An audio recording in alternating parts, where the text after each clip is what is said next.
terkait dengan Supersonality Institute, saya coba perkenalkan terlebih dahulu sedikit, nanti ada video, Ibu. Jadi Supersonality Institute adalah lembaga yang bergerak di bidang training, coaching, dan consulting, terutama di pengembangan sumber daya manusia yang sudah berjalan sejak tahun 2010 yang lalu, Bapak Ibu. Nah, Bapak Ibu semua nanti bisa mengunjungi website kami di supersonality.com. Dan seperti apa kegiatannya, saya coba putarkan terlebih dahulu sambil menunggu yang lain.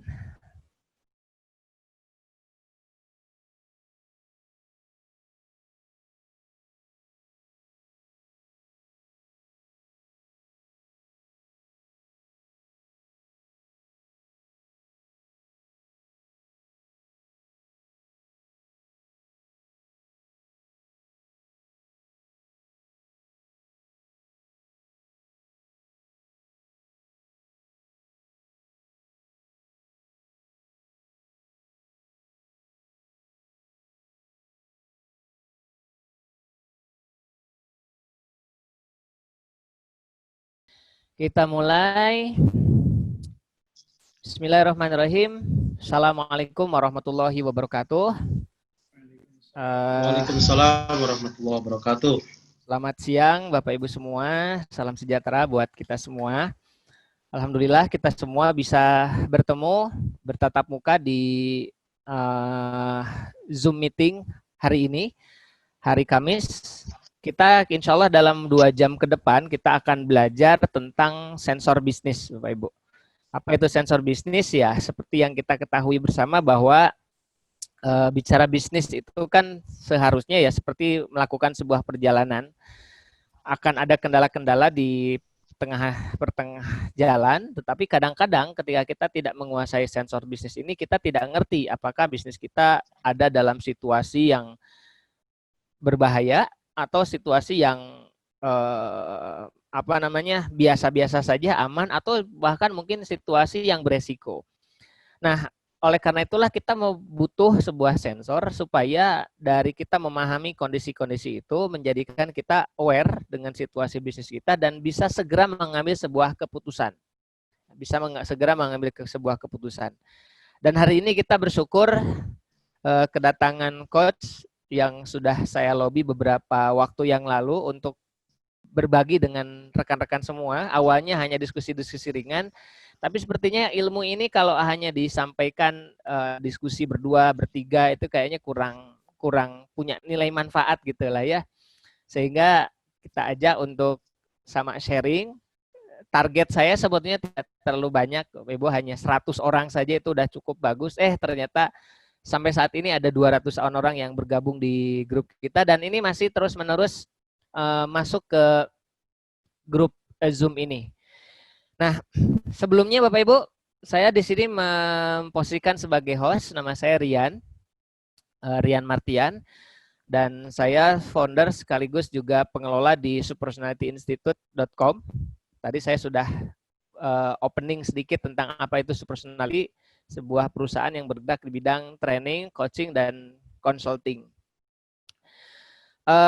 Sepertinya kita tidak harus berlama-lama, Bapak Ibu. Mungkin Coach Salim juga sudah hadir. Saya sapa dulu Coach Salim. Assalamualaikum. Baik Bapak Ibu, dan kalau kita lihat dari peserta ini luar biasa ya. Ada info kendala koneksi seperti biasa. Pesertanya ini di awal kemarin kita sudah saya tanyakan dulu nih, ini peserta dari mana saja, dan luar biasa ini ternyata banyak juga dari tidak hanya di satu kota, tapi saya lihat dari Samarinda, dari Malang, dari Semarang, Lumajang, Sidoarjo, Jakarta, Surabaya. Surabaya situasinya sepertinya sedang genting ini dapat berita, tapi mudah-mudahan itu tidak merusak semangat kita untuk terus bertumbuh. Coach Salim sudah bisa nyambung dengan kami? Siap, insya Allah, Coach Rian. Ini Coach Salim Surabaya. Ini mungkin saya yakin sebagian dari peserta sudah pernah ikut kelas Coach Salim, sudah ketemu atau bahkan mungkin sudah pernah ikut workshop-workshop yang ada nih kayaknya Coach. Bener ya? Siap, siap. Karena yang nge-share acara ini tidak hanya saya, mungkin banyak juga dari relasinya Coach Salim juga yang mungkin akhirnya berminat dan akhirnya bergabung. Coach, hari ini waktu kita Siap. tidak panjang, ini hanya 2 jam. Ya. 2 jam ngomongin sensor bisnis itu aslinya cukup apa enggak ya gitu. Ya, dipadat-padatkan. Cukup-cukupin ya. Tapi ini Ya, dan saya ini persingkat nanti, Coach. ya dari apa namanya? Dari latar belakang teman-teman yang hari ini hadir, ini kayaknya memang sebagian besar memang bisnisnya sudah mulai berjalan, bukan lagi bisnis startup ya, tapi bisnis yang sudah berjalan yang mungkin mereka sudah secara dashboard finansial dan lain sebagainya mungkin sudah cukup mapan. Tapi ketika bicara sensor bisnis belum tentu ada dashboard kemudian kita bisa melakukan sensor teratas bisnis kita, kan begitu ya Coach ya. Langsung saja Coach Salim, saya serahkan sepenuhnya kepada Coach Salim untuk sharing ke kita. Sementara teman-teman sekalian yang lain saya akan mute semua supaya suaranya bisa terkontrol dan kita bisa fokus mendengarkan Coach Salim menyampaikan sharing awalannya. Kemudian kita akan buka tanya jawab mungkin kurang lebih sekitar setengah jam atau sampai 45 menit setelah Coach Salim menyampaikan materi. Tanya jawab boleh secara langsung melalui audio atau bisa langsung ketik di message. Saya kira mungkin kalau diketik malah lebih bagus jadi nanti tidak akan terlalu crowded. Saya kira itu Bapak Ibu sekalian, mari kita simak bersama-sama. Kalau live, kalau saya ngomongnya langsung bisa tepuk tangan nih. Ini tepuk tangannya dalam hati aja deh. Silakan Kak Salim. Terima kasih Kang Rian. Assalamualaikum warahmatullahi wabarakatuh. Waalaikumsalam warahmatullahi wabarakatuh. Alhamdulillahirobbilalamin. Saya amatin banyak guru-guru saya ini di sini. Mudah-mudahan apa yang saya sampaikan ini memberikan manfaat bagi kita semua. Kegiatan ini dimulai dari Kang Rian Martin sama saya lagi ngobrol ya, lagi curhat, saling curhat, namanya sesama pebisnis ya, ketemu omongannya saling curhat untuk membicarakan tentang apa yang bisa dilakukan di bisnis masing-masing. Nah, akhirnya muncullah sebuah diskusi terkait masalah sensor bisnis. Kebanyakan dari kita mungkin sudah biasa dengan dashboard finansial gitu ya, atau laporan finansial. Nah, ini ada lagi nih sensor bisnis. Nah, ini kira-kira ada kaitannya nggak dengan finansial? Nah, mohon izin rekan-rekan sekalian, saya ingin berbagi dalam sekitar 1 jam ke depan yang mudah-mudahan rekan-rekan bisa mengikuti dengan baik, karena saya khawatir barangkali nanti di tengah jalan ada kendala koneksi, mohon segera disampaikan melalui chat ya. Jadi biar saya ada yang mereminder bahwa kondisi internetnya lagi nggak bagus. Saya mulai, bismillahirrahmanirrahim. Rekan-rekan bisa mengikuti semua ya, bisa melihat apa yang saya share. Kelihatan ya?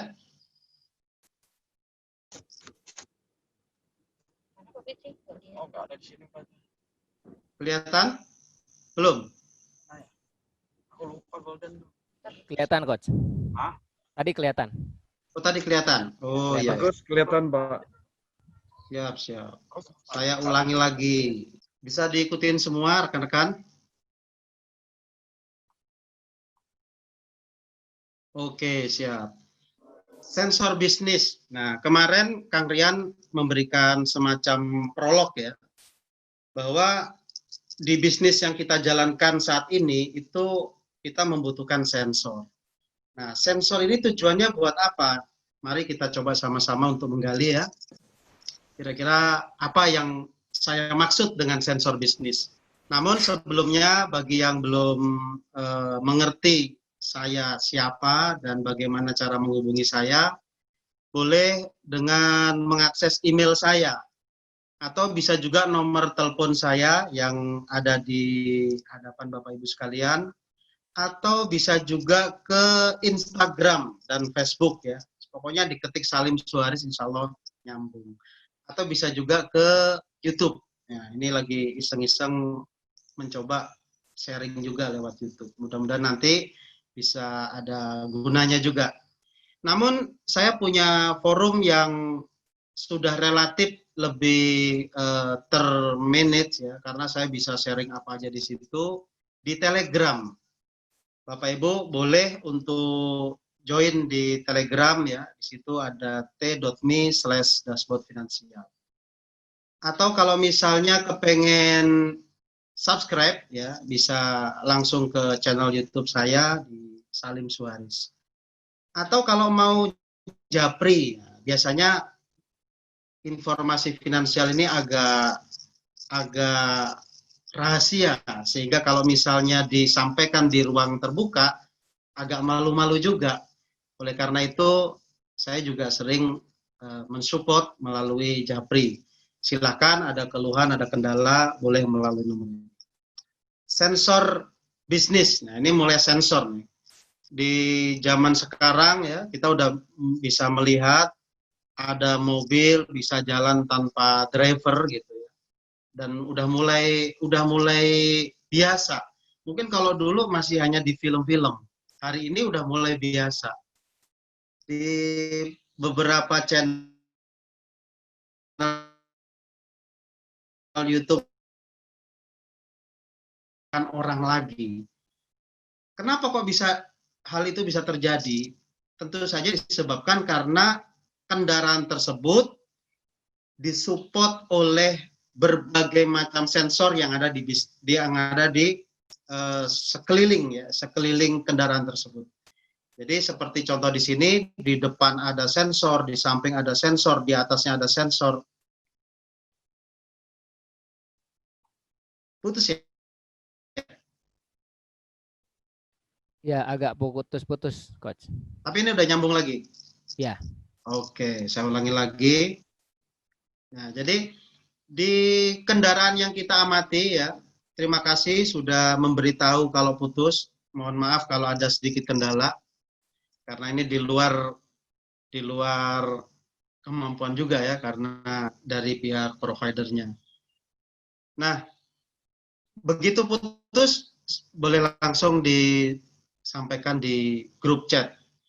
Ketika mobil tersebut dilengkapi dengan berbagai macam sensor, maka driver tidak perlu orang lagi, melainkan sistem.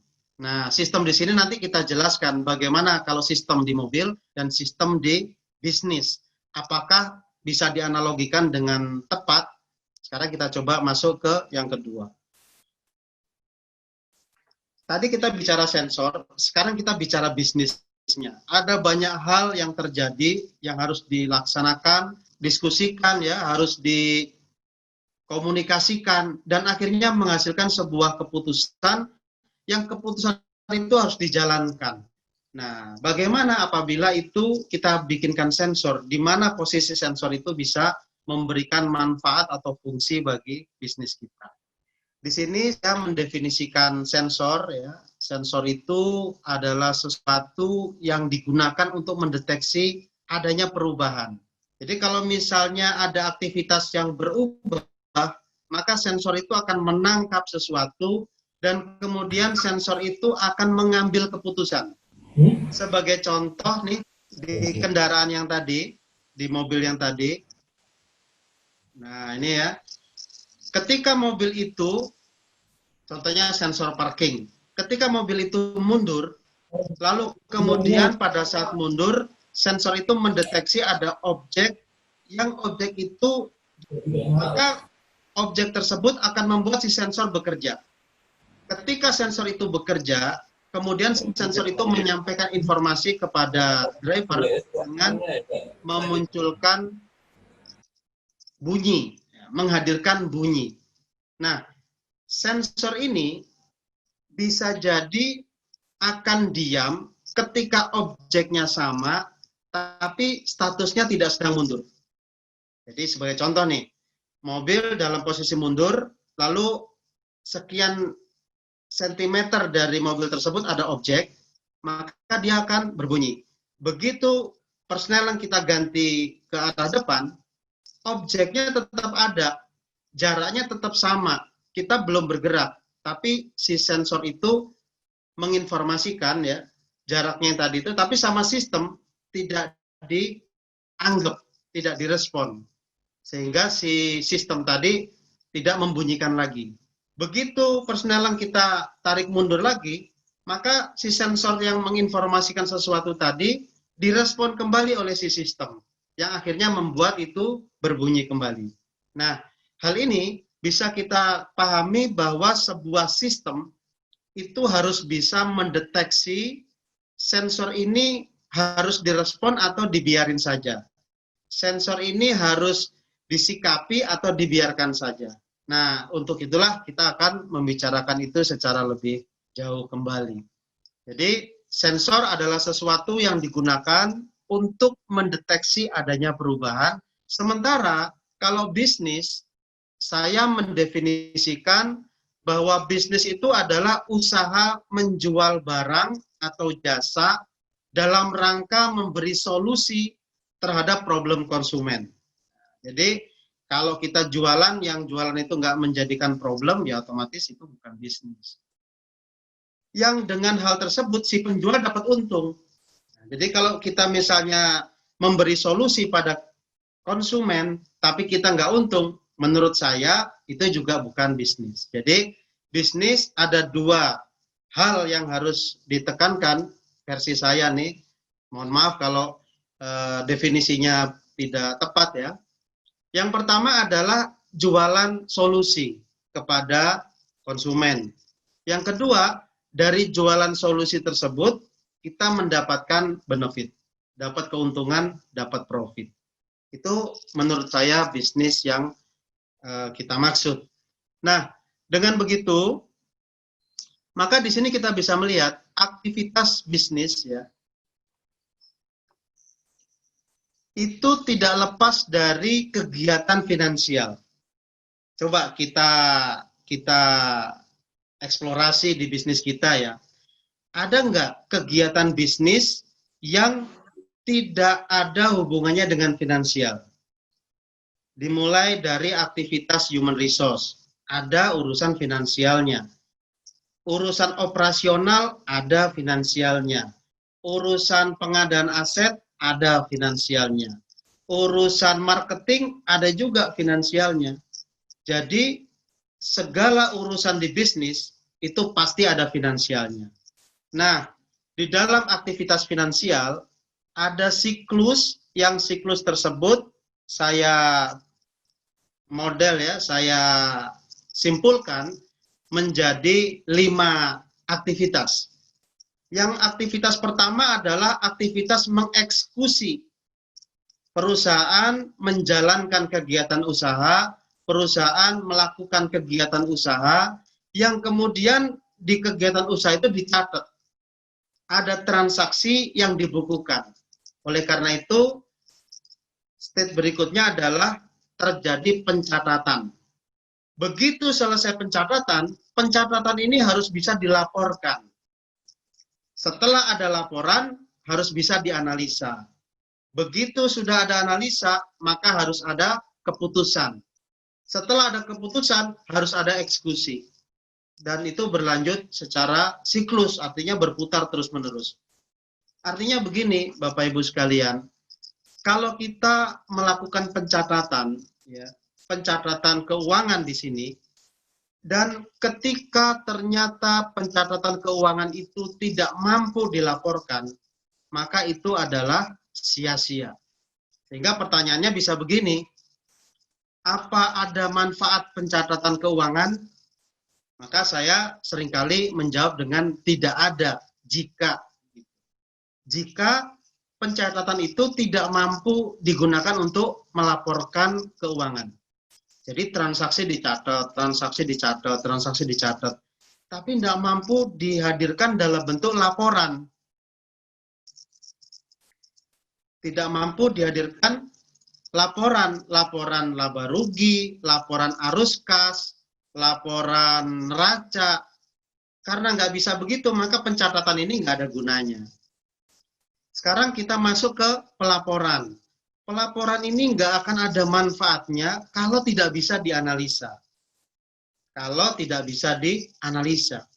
Jadi kita bikin laporan, bisa mencetak neraca, bisa mencetak laporan laba rugi, bisa mencetak arus kas. Tapi ternyata laporan-laporan tersebut tidak bisa dianalisa. Maka itu juga menjadi sesuatu yang sia-sia. Atau kita juga mampu melakukan analisa, tapi tidak bisa mengambil keputusan, tidak bisa memutuskan sesuatu.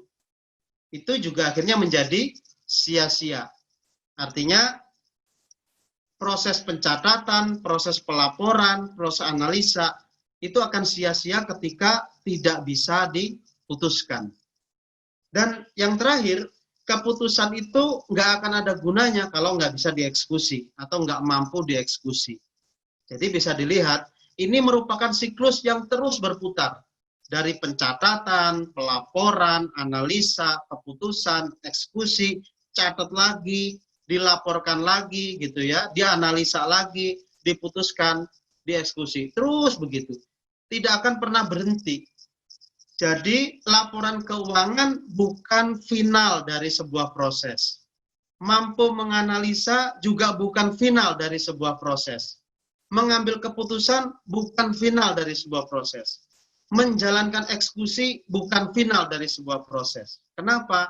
Ini siklus yang terus-menerus berputar dan kita harapkan menggelinding membesarkan bisnis yang kita miliki.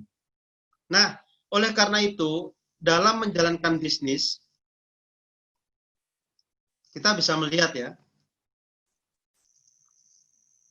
ada proses di mana segala kegiatan itu ada di tangan kita. Segala aktivitas tergantung kita. Segala keputusan kita yang harus menentukan. Nah, diawali dengan kita mendapatkan laporan dari tim kita. Jadi, tim kita melaporkan. Si A bilang, Pak lapor, kerjaan begini. Si B bilang, Pak lapor, kerjaan begini. Si C bilang, Pak lapor, kerjaan begini. Nah, mereka melaporkan segala sesuatu, lalu kita mengambil keputusan, dan keputusan itu kita gunakan untuk menjalankan bisnis secara berkelanjutan. Lalu kemudian perlahan-lahan kita sudah semakin jauh dari tim kita. Kalau tadinya tim kita hanya 5 orang, maka tim kita bisa kelihatan mata kita. Bisa kita pegang tangannya, bisa kita dorong badannya. Tapi kalau sudah semakin banyak, tim kita semakin jauh. Orang-orang yang menjadi pegawai kita, orang-orang yang mengibarkan bendera kita, bisa jadi tidak pernah kita temui lagi. Ya. Bisa jadi kita meminjam matanya orang, mulutnya orang, dan orang itu bisa jadi adalah sistem. Ya, jadi tidak harus orang, tapi bisa juga sistem. Sistem ini bisa orang, bisa engine, bisa prosedur, ya, yang kemudian menghadirkan report. Dan dengan report itulah kita mengambil keputusan. Jadi prosesnya sudah lebih tinggi lagi dari level sebelumnya. Di mana level sebelumnya kita mengambil keputusan, kita memutuskan dari informasi yang langsung sampai ke alat indera kita. Begitu yang kedua, sudah bukan alat indera kita lagi yang merasakan kegiatan usaha, tapi sudah jauh, semakin jauh. Sehingga laporan yang masuk ke perusahaan kita sudah bukan langsung dari orang pertama yang mengalami kejadian dalam aktivitas sehari-hari. Tapi sudah berbentuk laporan, dan laporan itu kemudian disampaikan ke kita. Tiap pagi kita terima berkas dari si A, dari si B, dari si C, lalu kemudian kita baca. Setelah kita baca, kita amati, kita ambil keputusan. Nah, tahap yang berikutnya lagi bisa dibayangkan kalau bisnisnya semakin besar, ya, bisnisnya semakin besar, maka Kalau semuanya hadir dalam bentuk laporan, ya, otomatis akan berapa banyak waktu yang harus kita alokasikan. Kalau ada 100 pegawai, lalu kemudian di masing-masing pegawai itu melaporkan sesuatu, dan ternyata kita harus membaca minimal 1 menit per laporan, maka otomatis butuh 100 menit hanya untuk membaca laporan tersebut. Ya, sehingga otomatis dengan begitu waktu kita menjadi tidak produktif. Nah, oleh karena itu kita harus mampu bergeser ke tahap yang ketiga. Tahap di mana informasi itu sudah berbentuk risam. Dari berbagai macam report itu berubah jadi risam, jadi dashboard. Yang dashboardnya itu kita amati. Sebagai contoh misalnya, ketika kita memiliki kendaraan, dashboard di mobil kita itu melaporkan berbagai macam hal, tapi sudah dalam bentuk risam. Sudah bukan merupakan laporan detail lagi yang seharusnya memang tidak perlu kita ketahui semuanya. Sudah menjadi risam. Nah, apakah selesai sampai di situ? Ternyata tidak. Semakin besar bisnis kita, semakin kompleks bisnis kita, semakin banyak yang diurusi oleh bisnis kita, otomatis kita pun harus semakin memberi ruang kepada sistem. Sistem manajemen, sistem engine yang harus digunakan, aturan main, prosedur, dan lain sebagainya, yang hal tersebut akhirnya mereka mampu mengambil keputusan sendiri, mereka mampu menjalankan keputusan sendiri, dan kita memfilter urusan mana saja yang harus kita ketahui dan membutuhkan kita. Nah, dengan begitu, maka seorang pemilik bisnis yang bisnisnya ada puluhan, bisa jadi waktu untuk masing-masing bisnis hitungannya hanya menit. Bisnis pertama 1 menit, bisnis kedua 1 menit, bisnis ketiga 1 menit, dan seterusnya. Nah, disinilah akhirnya kita harus memperhatikan apakah si pemilik bisnis tersebut sudah nggak peduli dengan bisnisnya. Jawabannya sangat peduli. Jawabannya sangat memperhatikan, sangat memikirkan. Namun si pemilik bisnis tersebut sudah memiliki mekanisme, di mana mekanisme tersebut sudah dikuasakan kepada sistem. Bisa dibayangkan Bapak Ibu sekalian, andaikan pemilik usaha dari A sampai Z ikut terus urusannya, maka tim yang kita hadirkan, sistem yang kita bangun, tidak akan pernah merasakan sebuah proses. Mereka tidak bisa bertumbuh, mereka tidak bisa mengambil resiko, mereka tidak bisa mengambil keputusan. Kenapa? Karena semuanya akan dikembalikan kepada kita. Sehingga sewaktu-waktu kita tidak bisa mendampingi bisnis kita, maka tim kita seperti kehilangan induknya. Maka sistem yang kita bangun menjadi berhenti karena yang menekan tombol tekan proses itu sedang tidak ada di situ. Nah, disinilah akhirnya kita membutuhkan sesuatu yang sesuatu itu bisa kita gunakan untuk menentukan. Nah, kita lanjut lagi. Ya, ini kalau dashboard finansial itu kira-kira seperti ini ya. Informasinya seperti ini. Bisa dilihat informasinya merupakan risam, ada total penjualan, ada rasio ya, ada rasio atas hutang, ada tren, ada pergerakan. Ini semua dilaporkan dan kita melihat. Kita nggak perlu tahu lagi detail berapa hutang kita, detail berapa deposit dari para mitra kita, hutang ke supplier berapa, hutang ke bank berapa, dan lain sebagainya, kita sudah nggak perlu tahu, karena yang kita lihat adalah dashboard. 1 halaman dihadirkan, sudah cukup untuk membuat berbagai macam informasi, sudah melaporkan berbagai macam informasi. Dan seorang pengambil keputusan dengan melihat ini, maka sudah bisa untuk melakukan atau mengambil tindakan, menentukan keputusan, yang kemudian keputusan itu harus dijalankan. Nah, ini sampai di sini masih sampai di tahap ketiga. Lalu kemudian bagaimana sih kalau sudah kita bergeser ke sensor? Jadi sensor itu gimana? Sekarang kita kembali lagi ke analogi ya. Analogi dari dashboard yang ada di kendaraan. Coba Bapak Ibu perhatikan dashboard yang ada di kendaraan kita, di mobil kita ya. Ada beberapa metode dashboard tersebut menghadirkan informasi kepada kita. Yang pertama adalah kategori tren. Kategori tren. Coba saya ingin sedikit feedback ya dari rekan-rekan. Kalau di dashboard mobil kita ya, kategori tren itu kira-kira contohnya yang mana? Ya, silahkan dijawab di grup chat ya, sambil kita lihat. Sambil saya merespon apakah sinyalnya masih tetap nyaman untuk diikuti apa tidak. Yang masuk kategori tren, informasi yang disampaikan di dashboard mobil kita, itu contohnya kira-kira apa? Ya, Pak Panji sudah menjawab kecepatan mobil. Kecepatan, Bu Rahmi ya, kecepatan. Pak Sabto, indikator bisnis ya. D-nya masih kesimpan. Putus-putus. Ya, ini mohon maaf ya. Mudah-mudahan nanti di lain kesempatan tidak terjadi lagi. Sensor bahan bakar, Bu Novi. Ya, yang lain silakan. Ada lagi enggak? Percepatan ya, percepatan. Pak Rodes ya, Rodestian.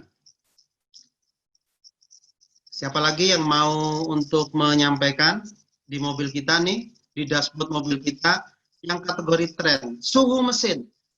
Suhu mesin, ya, yang temperatur ya, oke. Tekanan angin ban. Ya, untuk mobil-mobil tertentu yang sudah cukup modern ya, itu juga ada informasi tekanan mobil ban yang muncul di dashboard. Laju kendaraan. Oke. Cukup ya. Jadi ya oke, bensin nah ya. Jadi yang contohnya tren yang tren itu sudah pasti cenderung seperti itu ya. Kalau ini terjadi maka 1 kilometer, 10 kilometer lagi yang akan datang akan begitu, yang paling terasa adalah bensin. Jadi indikator bensin ini karakter informasi yang sifatnya tren. Dengan indikator bensin itu, kita dapat memprediksi akan sejauh mana mobil kita dapat dijalankan. Atau kita dapat memprediksi harus membeli bahan bakar di mana di kilometer keberapa dari kondisi kita saat ini. Karena trennya cenderung turun.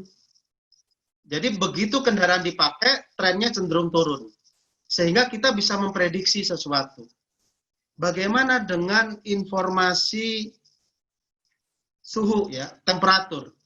Di kondisi tertentu memang iya, tapi bisa jadi temperatur itu kadang-kadang dia makin panas, tapi suatu ketika dia kembali lagi ke kondisi normal. Ya.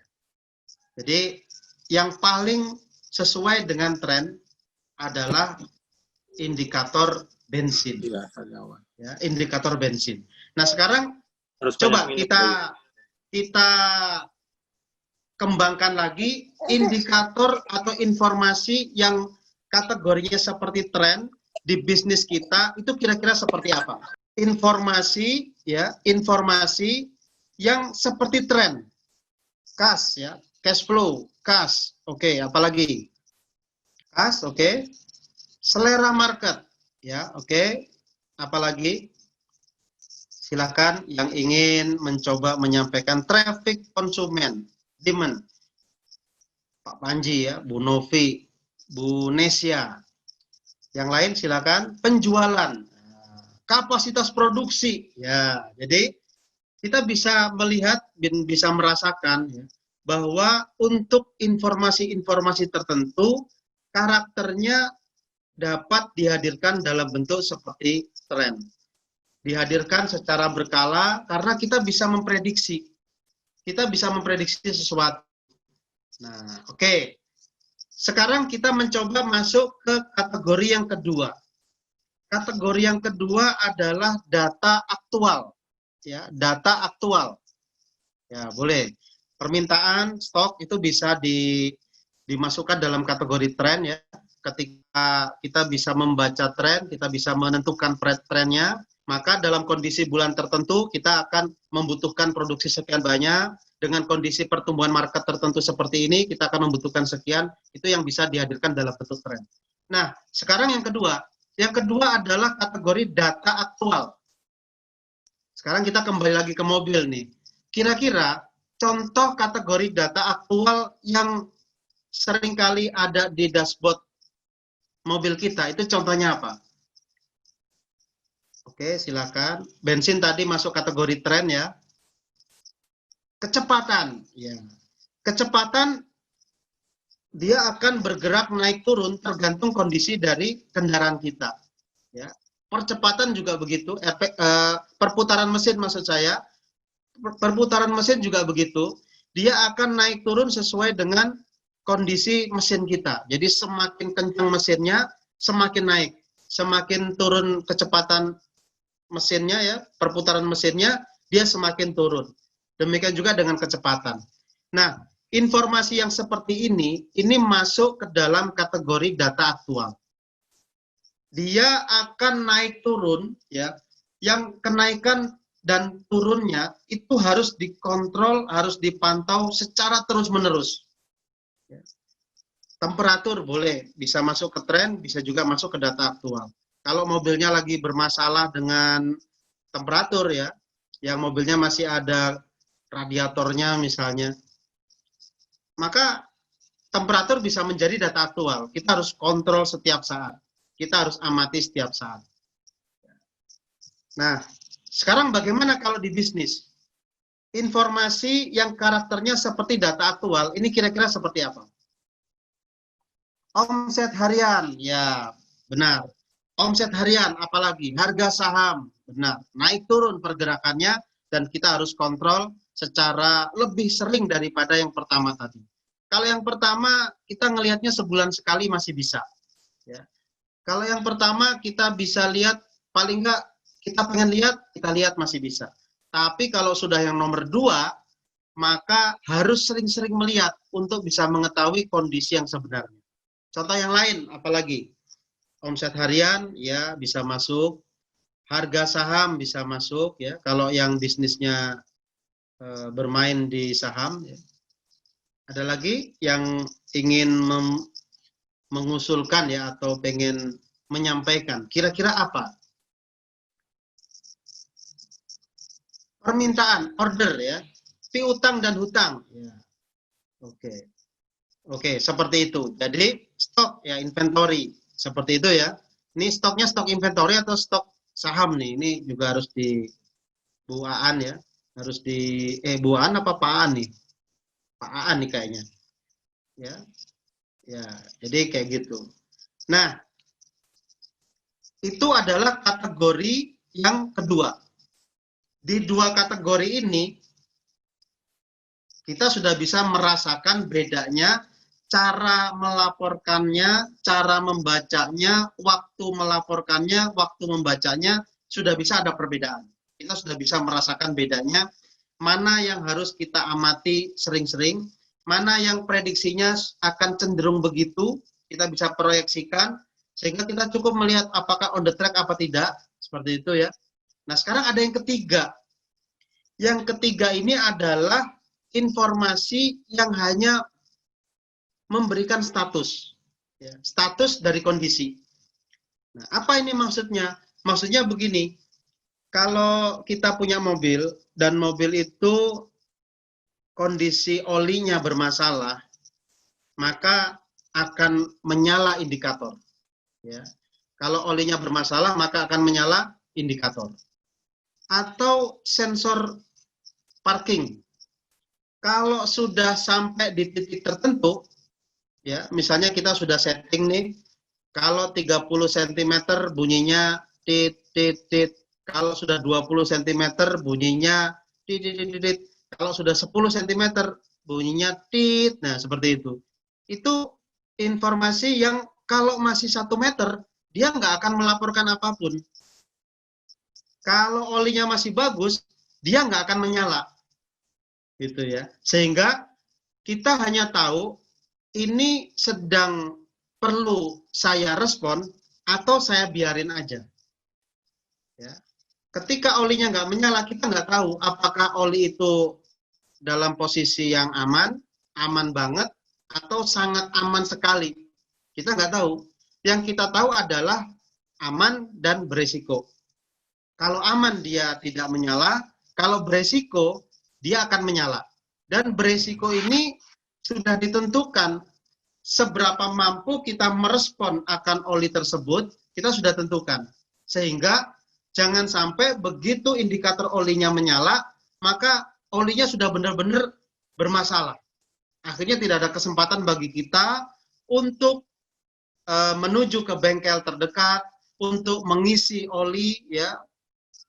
Nggak ada kesempatan, karena begitu merah, tiba-tiba oli habis, oli tidak berfungsi, dan akhirnya mesin bermasalah. Nah, ini juga sangat berbahaya. Sehingga status dari kondisi yang dihadirkan dalam dashboard kendaraan kita, itu informasinya adalah antara aman dan berisiko. Sensor parking, antara aman dan berisiko. Nah, kalau sensor parking, dia punya tahap. Kalau masih setengah meter, bunyinya pelan. Kalau sudah 30 cm, lebih kencang lagi. Kalau sudah 20 cm, lebih kencang lagi. Nah, itulah yang akan kita bahas dalam sharing kita pada hari ini. Jadi, kita bicara tentang bagaimana sih implementasinya di perusahaan kita terkait masalah sensor yang kalau dia normal, kita nggak usah mikir. Seperti itu ya. Kita percayakan aja sama sistem. Kalau semuanya kita harus pikirkan, maka si sistem tidak akan mampu bertumbuh, maka kita akan terlalu habis waktu terbuang untuk memikirkan hal-hal yang sebenarnya nggak perlu kita kerjakan. Ini kalau misalnya di kelas-kelas GLC ya, GLC itu kelasnya Coach Dr. Fahmi, lanjutan dari GBC. Di situ disebutkan ada materi yang namanya Blue Ocean Leadership. Di Blue Ocean Leadership itu bagaimana seorang pemilik secara perlahan-lahan meninggalkan aktivitas reguler, aktivitas sehari-hari, yang aktivitas itu kemudian didelegasikan kepada pihak lain. Dari mulai menjalankannya didelegasikan, sampai akhirnya mengambil keputusan itu pun didelegasikan. Kira-kira seperti itu. Nah, namun tetap saja bagi owner perusahaan, kita harus tetap tahu kondisinya. Namun, untuk mengetahuinya tidak harus ditampilkan seperti speedometer. Untuk tahu kondisinya, kita tidak perlu ditampilkan seperti meter dari bensin. Kita cukup dengan model seperti indikator oli, indikator aki, ya, sensor parking, kira-kira seperti itu. Oke ya. Sekarang kita coba lebih jauh lagi. Perhatikan yang ada di sini ya. Ini ada 3 kotak nih, 3 kotak. Kotak yang di hijau ini adalah zona nyaman. Ya. Kotak yang di hijau adalah zona nyaman. Sementara kotak yang di kuning ini adalah zona beresiko. Kotak yang di kuning adalah zona beresiko. Kotak yang di merah adalah zona berbahaya. Nah, dalam kondisi zona aman, sebagai owner bisnis, sebagai pemilik bisnis, kita tidak perlu harus cawe-cawe terlalu sering. Kita tidak perlu ikut-ikutan terlalu sering. Kenapa? Karena tim kita, karena sistem kita yang sudah kita desain sedemikian rupa, membutuhkan pembiasaan, membutuhkan mandiri. Dia bisa mandiri, dia bisa menjalankan. Yang penting pokoknya target tercapai apa tidak. Kira-kira seperti itu. Ya. Nah, oleh karena itu, dashboard finansial kita yang menghadirkan berbagai informasi keuangan perusahaan kita kelola sedemikian rupa mana yang masuk kategori zona aman sehingga kita nggak perlu mikir.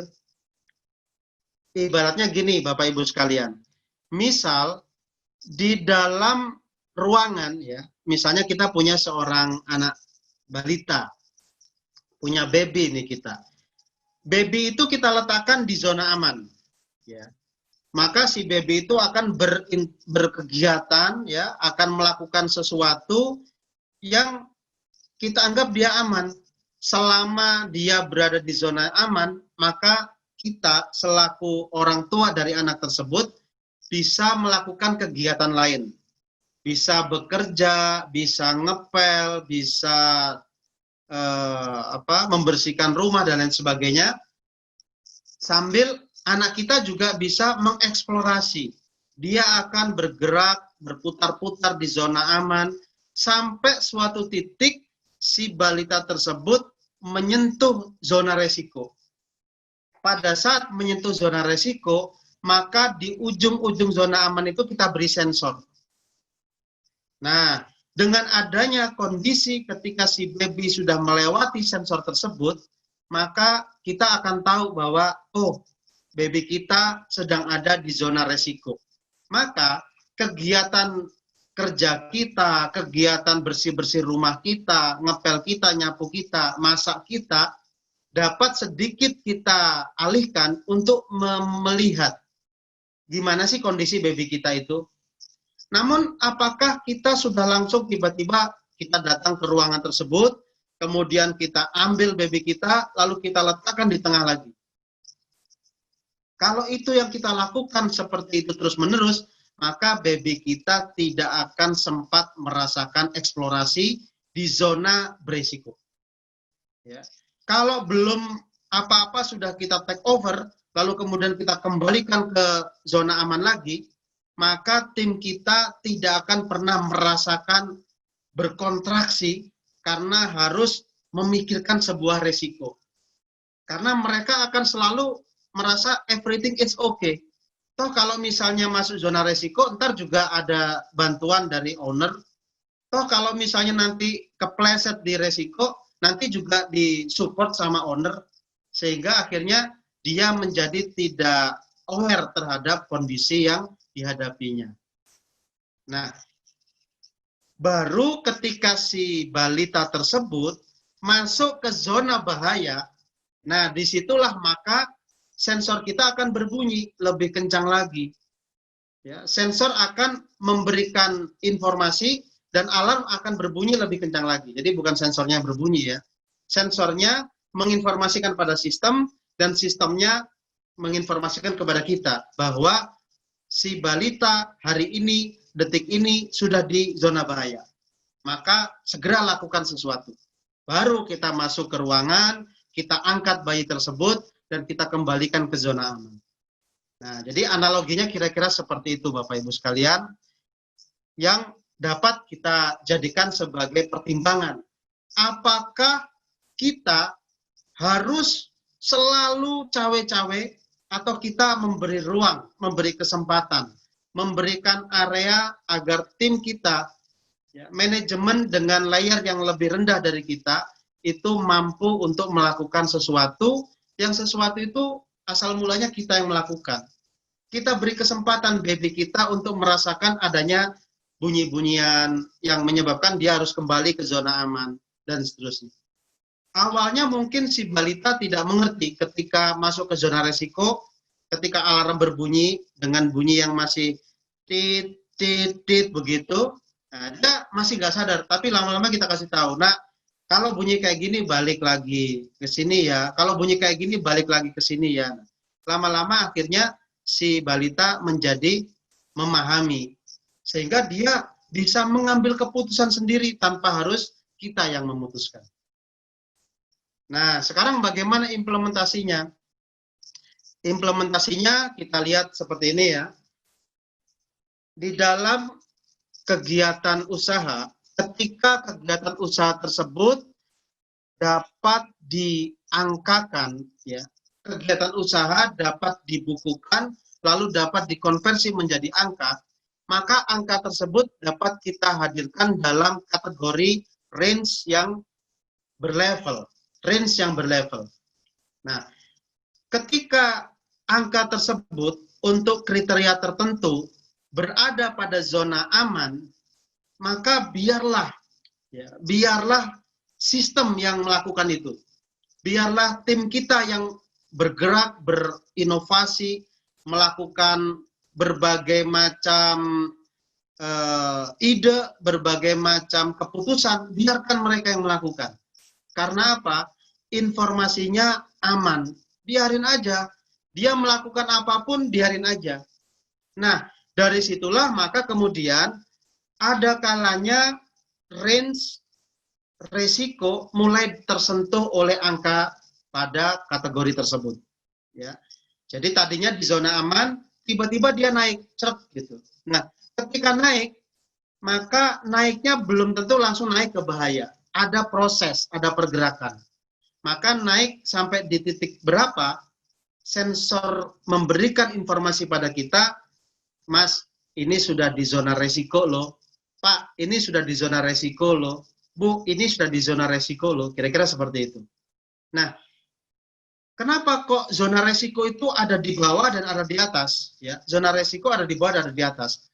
Karena sistem keuangan itu memiliki sebuah standar balancing. Ya. Balancing itu begini, terlalu banyak, jangan. Gitu. Terlalu sedikit, jangan. Kita berada di zona yang sedang-sedang saja. Kata Vetivera, kira-kira begitu ya. Nah, jadi contohnya nih, contohnya. Duit terlalu banyak, jangan. Duit terlalu sedikit, ya tambah jangan, seperti itu. Kenapa? Kalau duit terlalu banyak, ya, sebagai contoh nih, sebuah lembaga pengelola masjid, misalnya begitu ya. Lembaga pengelola masjid. Itu kalau laporan tiap Jumat, ya, menyampaikan bahwa laporan pemasukan dari jamaah sebesar 5 juta rupiah, sehingga uang yang dikeluarkan sebesar 2 juta rupiah. Saldo saat ini 1 miliar rupiah, misalnya kayak gitu. Kira-kira jamaahnya ngenes nggak? Itu ngapain duit di masjid dibiarin sampai miliaran begitu, kan gitu ya. Nah, oleh karena itu, maka disitulah kita mulai membangun batasan. Terlalu banyak nggak bagus. Terlalu banyak uang masjid terlalu banyak menandakan DKM-nya nggak kreatif. Lembaga sosial ngumpulin dana dari masyarakat, saldonya terlalu banyak, menandakan dia nggak kreatif membangun manfaat. Orang berinfak ke masjid, lalu kemudian tujuannya agar infak itu bermanfaat, ternyata sama pihak DKM tidak diapa-apain. Nah, maka sebagai contoh adalah gitu, masjid di daerah Lamongan ya. Model bisnisnya adalah uang donasi atau uang infak jamaah harus dihabiskan. Sehingga mereka merasa menderita ketika cashnya naik. Ya. Kepikiran mereka, waduh, kegiatan apa lagi nih yang harus dilakukan? Event apa lagi yang harus dibuat, dan seterusnya, dan seterusnya. Perbaikan apa lagi yang harus dihadirkan? Pendidikan apa lagi yang harus dihadirkan untuk para jamaah? Sehingga dana yang dihadirkan ke masjid tersebut akan terpakai. Nah, sama dengan bisnis kita pun begitu. Bisnis kita itu adalah sebuah kotak yang itu bukan kita. Ya. Ini saya, ini bisnis saya, ini sesuatu yang terpisah. Saya memiliki uang, yang uang tersebut saya masukkan ke bisnis dengan harapan uang tersebut bisa menghadirkan keuntungan sebanyak-banyaknya. Andaikan uang itu hanya bertahan di bisnis dalam bentuk uang, maka dia tidak akan pernah bisa bertumbuh. Justru malah dia nilainya akan semakin berkurang. Ya. Bagi yang aliran duit bertumbuh, saya mohon maaf karena saya aliran duit nggak mungkin bisa bertumbuh kalau tidak ada aktivitas. Duit didemin, dia pasti akan berkurang karena dimakan oleh inflasi, value-nya makin turun. Bagaimana Pak kalau ternyata duitnya didepositokan? Deposito itu apaan? Deposito itu dititipin. Lah dititipin kok bisa balik lebih besar? Nggak mungkin dong, nggak masuk akal dong kayak gitu. Nah, jadi uang kalau dibiarin maka dia tidak akan memberikan manfaat pada kita. Tidak akan memberikan manfaat pada bisnis kita. Tapi kalau bisnis nggak ada uangnya, itu juga bahaya banget. Ya, apalagi kondisi yang sedang VUCA seperti ini, biasanya kita menyiapkan buffer cash-nya itu mungkin 100 juta misalnya. Hari ini mungkin kita nyiapin bisa 200 sampai 300 juta bahkan lebih tinggi lagi. Artinya selama kita belum menemukan ya, produktivitas yang maksimal, maka uang dapat dimasukkan ke kategori uang, nggak diapa-apain, dibiarin gitu aja. Nah, coba diperhatikan kalimat saya. Selama kita tidak menemukan sesuatu produktivitas yang maksimal, maka uang dapat dibiarkan dalam bentuk uang. Artinya, kalau misalnya kita memiliki sesuatu yang lebih produktif, pasti uang itu akan bergerak. Pasti uang itu akan menghadirkan pergerakan, menghadirkan pemberdayaan. Uang berubah menjadi inventory laku dijual, dan akhirnya jadi keuntungan. Uang berubah menjadi biaya, ya, menjadi operasional cost, menjadi salary, dan lain sebagainya, menjadi marketing cost, dan akhirnya terjadi penjualan, dan akhirnya terjadi keuntungan. Uang berubah menjadi aset, jadi mobil, jadi mesin, jadi gudang, jadi toko, jadi ruko, ya, yang akhirnya mampu menyebabkan penjualan dan akhirnya mendapatkan keuntungan. Nah, jadi uang digerakkan sedemikian rupa, akhirnya balik lagi ke uang dengan jumlah yang lebih besar. Nah, di situ kita harus bisa bikin ukuran kapan uang itu ada di zona nyaman, ya, di zona aman maksudnya. Sebagai contoh begini, kita bisa pakai parameter persen, kita bisa pakai parameter nominal. Contohnya gini. Kalau uang itu ada di angka 10 juta, ya, 10 juta. Kalau uang itu ada di angka 10 juta, maka uang itu masuk di range aman dengan range beresiko. Kalau uang itu cuma 5 juta, maka dia sudah masuk range bahaya. Gitu ya. Terus nanti ke atasnya bagaimana? 10 juta, 20 juta, 30 juta, terus gitu ya. Nah ini ya. 30 juta, 40 juta, sampai akhirnya 500 juta. Ya. Di sini ada 500 juta. Nah, ketika uang itu sudah 500 juta, misalnya, maka dia juga masuk kategori beresiko. Masuk kategori ke area yang ngapain duit sebanyak itu. Apalagi kalau sudah sampai di 1 miliar. Ini bahaya. Ini tim kita ngapain aja kok sampai ada duit 1 miliar nggak diapa-apain. Padahal market masih bertumbuh, peluang kita jualan masih bisa, bahan baku masih bisa dibeli, gudang masih relatif kosong, kok uangnya miliaran dibiarin aja. Nah, jadi di situ kita bisa mengukur. Artinya, kondisi kita harus selalu ada di zona tengah-tengah, di zona aman.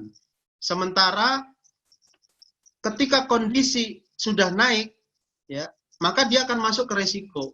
Resiko tidak terpakai gitu ya. Sebaliknya kalau ke bawah, beresiko nggak punya duit. Sama-sama beresikonya. Dan ketika sudah masuk ke zona merah, maka dia akan sangat berbahaya.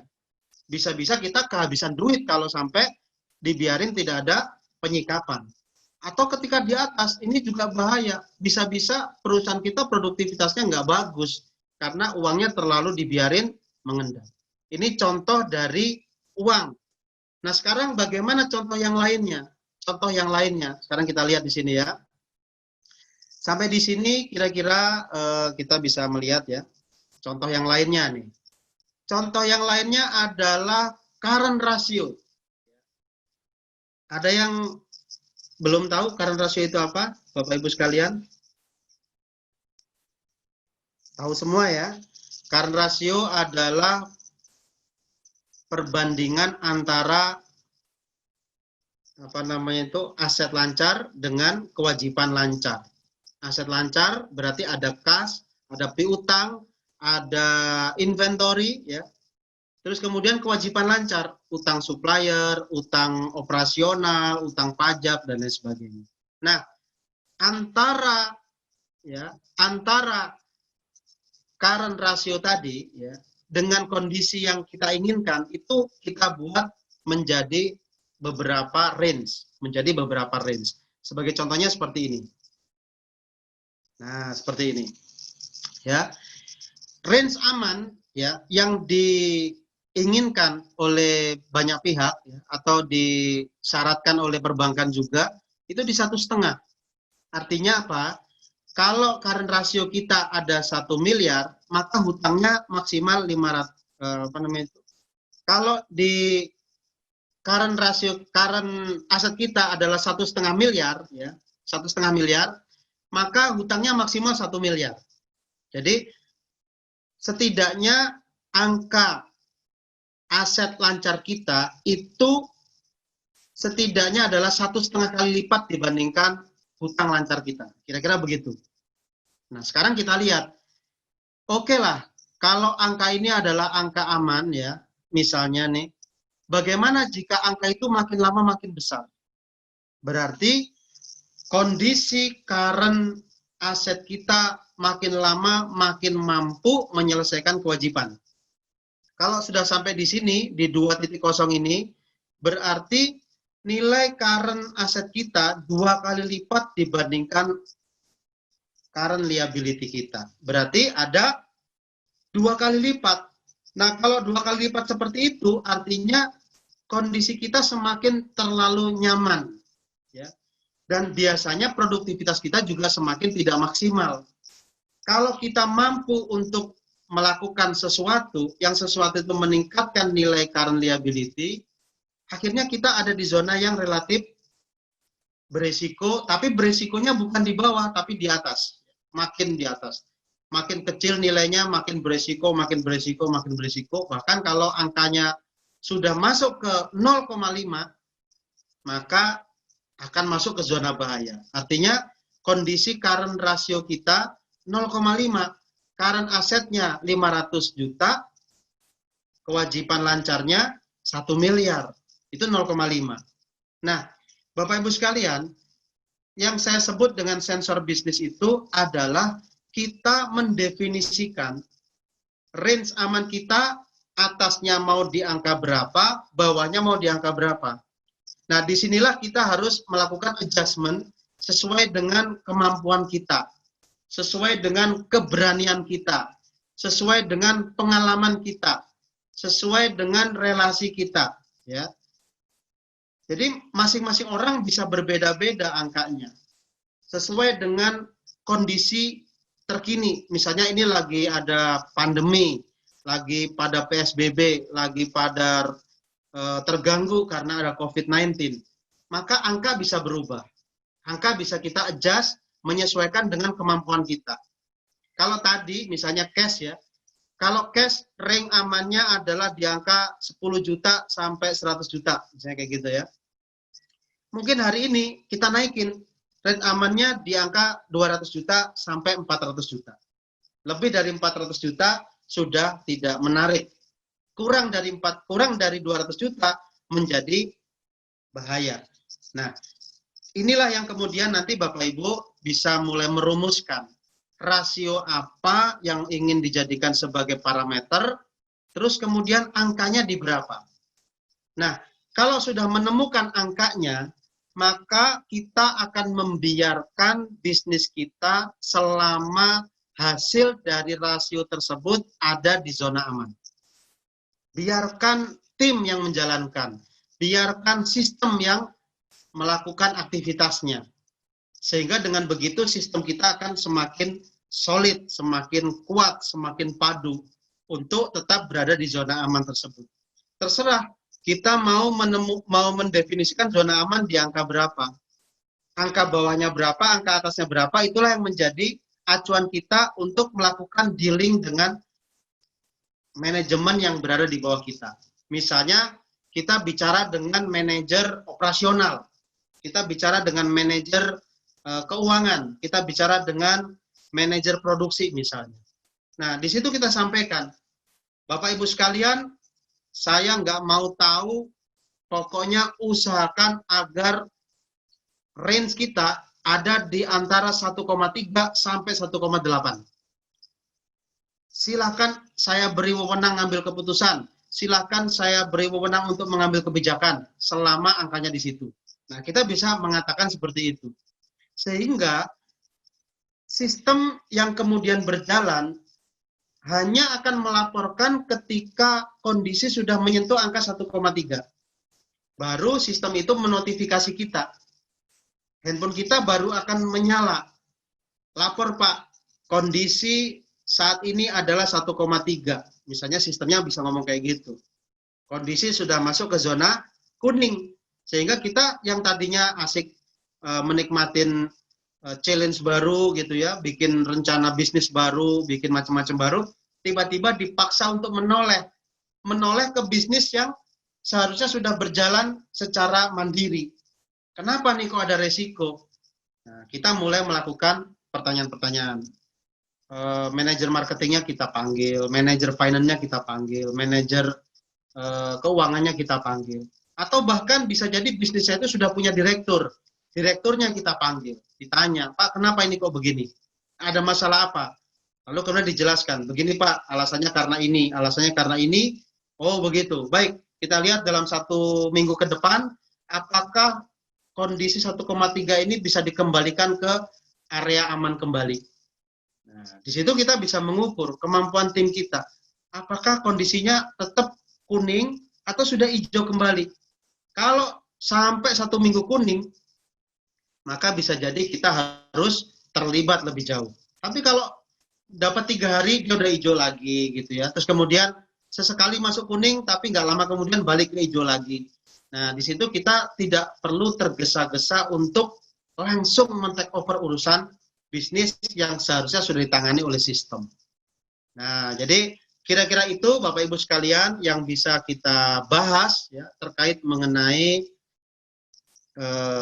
sensor bisnis. Jadi sensor bisnis kita membuat mekanisme di mana ada batasan, yang batasan itu kalau sudah masuk ke zona resiko dan masuk ke zona bahaya, maka dia baru menotifikasi ke kita. Ketika dia berada di zona aman, di range aman, maka si sensor itu melaporkan tapi sistem tidak merespon. Sama ketika kita mundur dengan sensor parking. Ketika masih 2 meter, 3 meter, bahkan ketika sensornya belum menangkap sesuatu, dia tidak akan berbicara. Tapi begitu sensornya sudah mendeteksi ada sesuatu, dia melaporkan ke sistem, sistemnya memberi notifikasi kepada kita. Sebagai akhir ya, sudah 1 jam. Sebagai akhir, kita lihat di sebelumnya, kira-kira apa saja sih yang bisa kita jadikan sebagai parameter? Nah, di sini ya. Nah, ini. Kira-kira apa saja sih yang bisa kita jadikan sebagai parameter? Yang pertama adalah cash. Kenapa kok cash ditaruh di paling atas? Karena cash adalah ability to perform. Ya, Lomobli mengatakan Anda, bisnis Anda bisa tetap hidup walaupun tidak punya profit. Gitu ya. Rugi terus bisnisnya, tapi bisnisnya masih akan jalan. Tapi Anda atau bisnis Anda tidak akan bisa hidup ya, kalau tidak punya cash. Nah, jadi otomatis cash menjadi sesuatu yang penting untuk dikontrol. Kita bikin range-nya, ada range aman, ada range resiko, ada range bahaya. Kita bikin seperti itu. Bahkan kalau kita ingin membuat kategori yang lebih kompleks lagi, Pak, saya kalau cuma 3 kategori kurang, Pak. Saya mau bikin 5 kategori. Kategori hijau, kategori kuning ya. Misalnya hijau muda, terus kuning, habis itu merah muda, baru merah. Kayak gitu. Boleh nggak? Boleh, nggak apa-apa. Selama itu memberikan manfaat. Cash condition kita juga bisa melihat dari ketersediaan proporsi cash terhadap neraca. Jadi misalnya kita lihat common size-nya si cash itu, dia berapa persen sih harusnya? Cash itu kita posisikan di berapa persen kalau kita mau aman. Misalnya kita letakkan di untuk kondisi saat ini kita letakkan di 10-20% terhadap total aktiva perusahaan. Misalnya begitu. Maka ketika angkanya di bawah 10%, dia harus bunyi. Ya. Sensornya harus mengaktifkan alarm. Alarmnya harus bunyi. Begitu bunyi, maka kemudian kita bisa bersikap. Contoh lain, kategori yang bisa masuk ke dalam cash, ini adalah kaitannya antara OCF dengan net profit. Kadang-kadang kita punya banyak duit, tapi kita nggak tahu duit itu apakah berkorelasi secara searah dengan keuntungan perusahaan kita. Bisa jadi hari ini kita banyak duit, tapi perusahaan kita bermasalah. Ya, bisa jadi hari ini kita banyak duit, tapi perusahaan kita bermasalah. Banyak contoh kasusnya, ada yang dia bisa bisnisnya tiba-tiba besar, lalu kemudian tiba-tiba orangnya hilang karena duitnya orang dipakai. Ya. Ada juga travel misalnya, dia jualan laku keras gitu kan, tapi bisnisnya bermasalah di akhir-akhir ini karena ternyata kondisi cash flow-nya tidak searah dengan kondisi profitnya. Nah, itu juga harus diperhatikan. Kondisi komparasi antara cash operating dengan investing, dengan financing, itu juga harus dikontrol, diperhatikan. Kira-kira seperti itu. Kategori apa lagi yang bisa kita jadikan sebagai kategori sensor? Yaitu kategori progres. Ya, progres. Progres ini artinya antara realisasi rencana terhadap hari. Bisa kita pahami bersama, hari itu tidak akan pernah bisa mundur.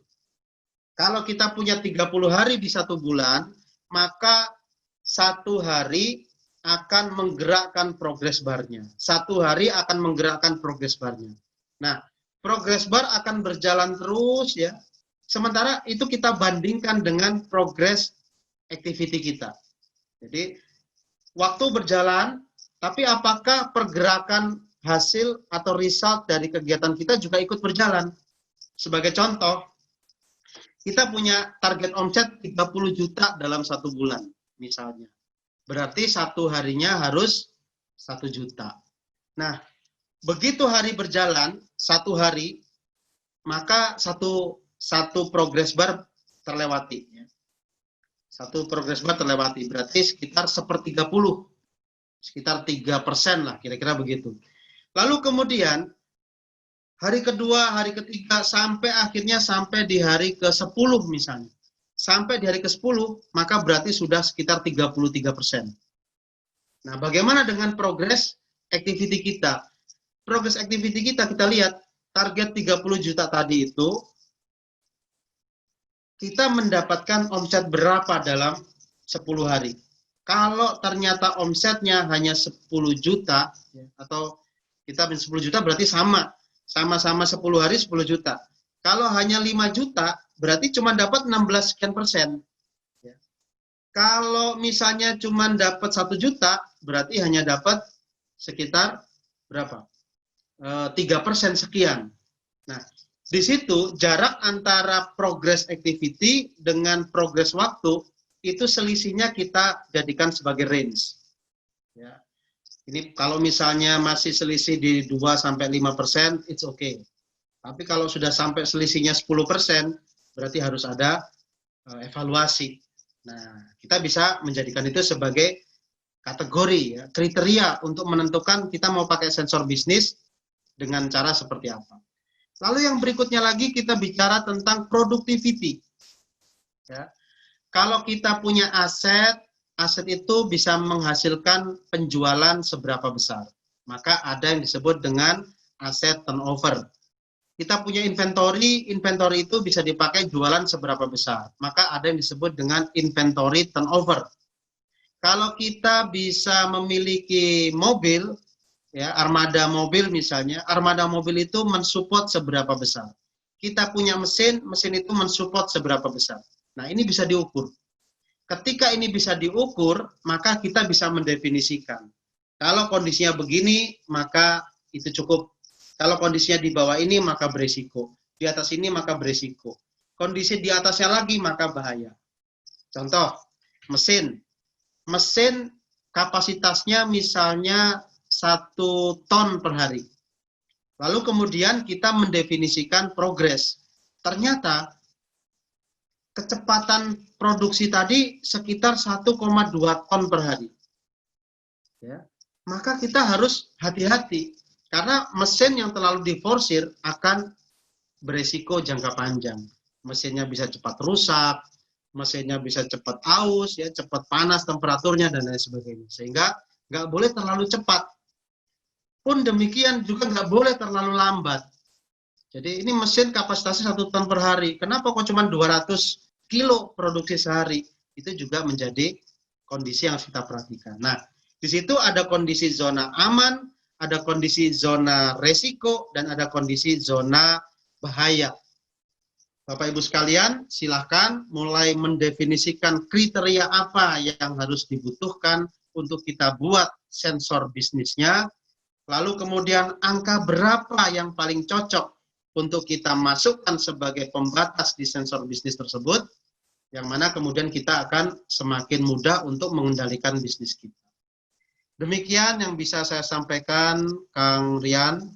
Kang Rian Martin, masih ada nggak di situ? Ada. Ada ya.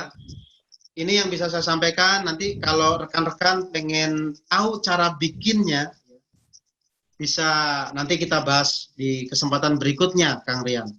Ya. Ya, ini minimal kita menggambarkan dulu. Harusnya kalau sudah punya dashboard sendiri, sudah bisa bikin sendiri itu, Kang Rian. Bisa menentukan sendiri, bisa mengadjustment sendiri ya, kira-kira perusahaan saya ini tentang proporsi dari cash-nya berapa persen enaknya, di angka berapa sampai angka berapa. Ya. Misalnya current ratio-nya mau di angka berapa. Terus terkait masalah profitabilitas ya, mau net profit margin-nya di angka berapa, mau gross profit margin-nya di angka berapa. Nah, di situ kita bikin, berarti ada setidaknya range area hijau, range area kuning, range area merah. Solvability terkait dengan kemampuan perusahaan dalam menyelesaikan utang jangka panjangnya. Kira-kira ini perusahaan bermasalah nggak dengan utang-utangnya? Nah, itu yang kemudian harus dikontrol. Yang ngontrolnya itu nggak perlu mantengin seperti mantengin angka yang bergerak sedikit kita langsung tahu ya. Kita cukup melihat batasan. Selama angkanya masih di tengah-tengah situ, nggak usah diamati, ngabis-ngabisin waktu. Yang kedua, tim kita nggak bisa bertanggung jawab pada kondisi tersebut. Tim kita tidak bisa berimprovisasi, menghadirkan inovasi, ya, melakukan terobosan keputusan, karena setiap ada perubahan, kita langsung hadir. Setiap ada perubahan, kita langsung hadir. Dan itu untuk bisnis yang berorientasi besar menjadi tidak menarik. Kira-kira itu, Kang Rian Martin, yang bisa kita bahas ya. Sudah melebihi 15 menit ya dari waktu yang diberikan. Oke, Coach Salim, terima kasih, luar biasa. Ini 1 jam. Tapi 1 jam ini sebetulnya saya banyak geleng kepala ya. Karena sejauh ini ya kita berbisnis tapi mungkin kita tidak punya sensor bisnis. Lebih parah lagi bukan hanya sebatas sensor bisnis, analisa laporan keuangannya pun nggak punya. Atau lebih parah lagi, laporan keuangannya pun nggak ada.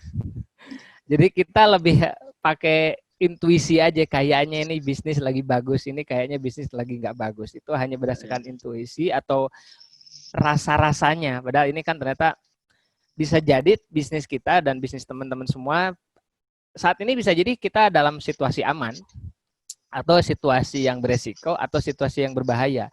Cuman persoalannya adalah kita tidak punya alat ukurnya, tidak punya sensornya, sehingga mungkin ya kita bisa jadi orang-orang yang justru terlalu paranoid ketika target-target keuangan tidak tercapai, atau justru malah kita terlalu santai. Ya. Ini akan menjadi sebuah beresiko. Dan ternyata memang tidak selalu bahwa bicara keuangan itu harus selalu dipantau terus. Ada kalanya memang, ya tadi kita analoginya bagus teman-teman. Analoginya ketika kita lihat dashboard mobil, kalau speed itu mungkin harus dipantau karena jangan-jangan kita kebablasan. Ketika kita bicara bensin ya kita mungkin lihat sesekali kan begitu. Tapi kalau kita bicaranya oli, ya nggak bisa kita pantengin terus. Oli itu ya baru kalau ada indikator merah, baru kita harus segera ke bengkel, kan begitu. Ya, ya. Ini analogi-analogi ini saya kira mungkin saya menyimpulkannya begitu ya, Coach ya, kurang Ya. lebihnya ya. Ya. Dan ada beberapa pertanyaan nih, Coach, kayaknya yang perlu kita diskusikan juga. Tadi pertanyaan dari teman-teman satu aja nih, ada satu dulu. Mana? Sebentar.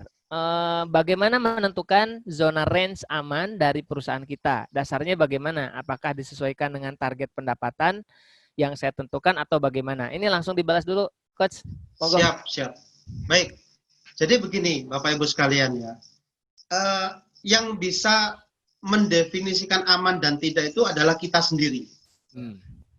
Sebagai contoh, kalau misalnya saya mengendarai mobil, ya, kalau mobil itu ternyata kecepatannya sudah di atas 100, mungkin bagi sebagian kalangan itu sudah masuk kategori berisiko. Tapi bagi saya mungkin masih kategori aman, kira-kira seperti itu. Artinya zona aman seseorang itu berbeda-beda antara satu yang dengan yang lain. Contoh lagi, misalnya saya punya tim, saya mengetahui bahwa tim saya ini masih amatiran, kayak gitu kan. Ya. Nah kalau masih amatiran, berarti kalau zona amannya dibikin terlalu luas, bisa-bisa nanti nggak terpantau ketika ada kendala yang tidak diinginkan. Sehingga dilatih dengan zona aman yang relatif sempit dahulu. Sehingga begitu zona aman itu terlewati, masuk ke zona resiko, kita sudah hadir nongkrongin di situ. Ya, misalnya contoh nih, ada kemampuan sales kita yang ditarget, katakanlah tadi, contohnya 1 bulan itu 30 juta. Ternyata sampai di hari kelima baru dapat 1 juta. Berarti selisih antara progres hasil dengan progres waktu makin jauh. Progres waktu sudah masuk di sekitar 16-17%, sementara progres dari capaian masih 3%. Nah, ini dengan semakin jauh ini berarti ada jarak. Nah, jarak itu kalau kita biarin terlalu jauh, jangan-jangan tim kita nggak mampu untuk mengantisipasi kalau tidak segera kita bantu untuk menangani. Nah, latihannya bisa pertama-tama kita hadir, kita tanyakan bagaimana Anda selaku finance punya ide enggak? Melihat kondisi ini bagaimana? Sikap Anda, bagaimana respon, reaksi? Kira-kira kalau Anda menjadi pengambil keputusan, kira-kira mau ngambil keputusan apa? Kita melakukan simulasi seperti itu, Kang Rian. Ya. Artinya simulasi ini tidak lantas mereka lakukan sendiri, tapi ada di forum meeting kita. Oke.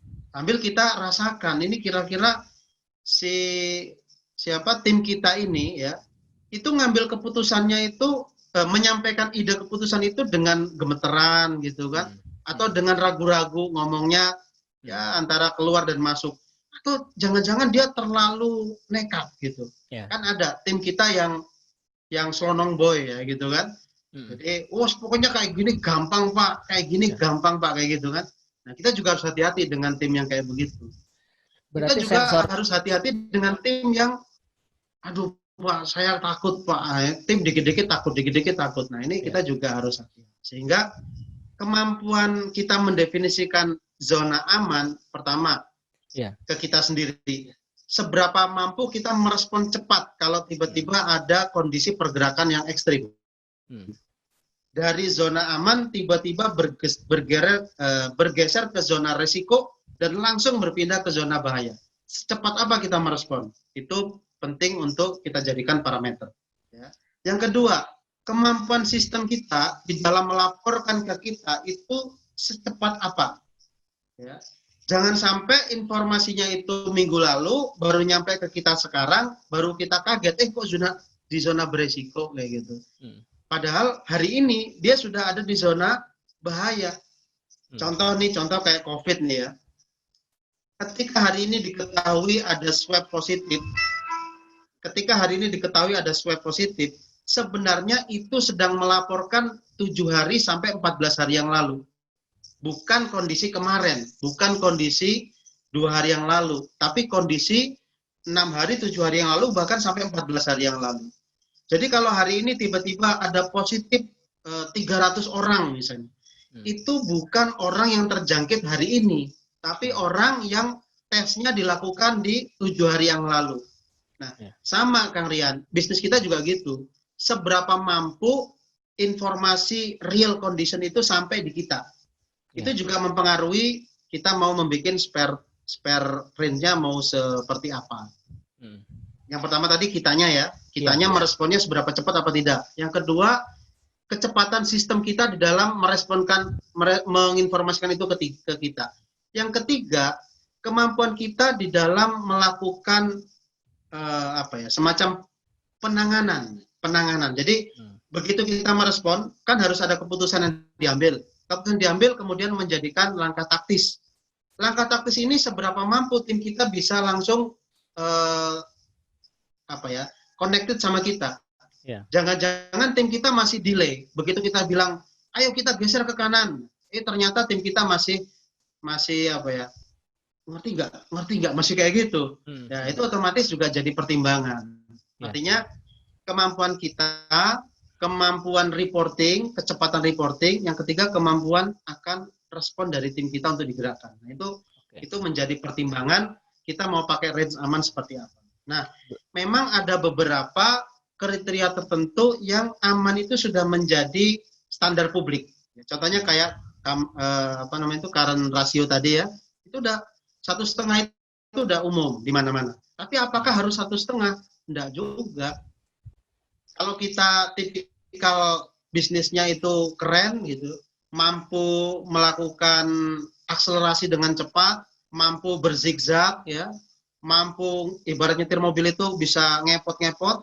Kalau kita nyetir itu bisa late braking.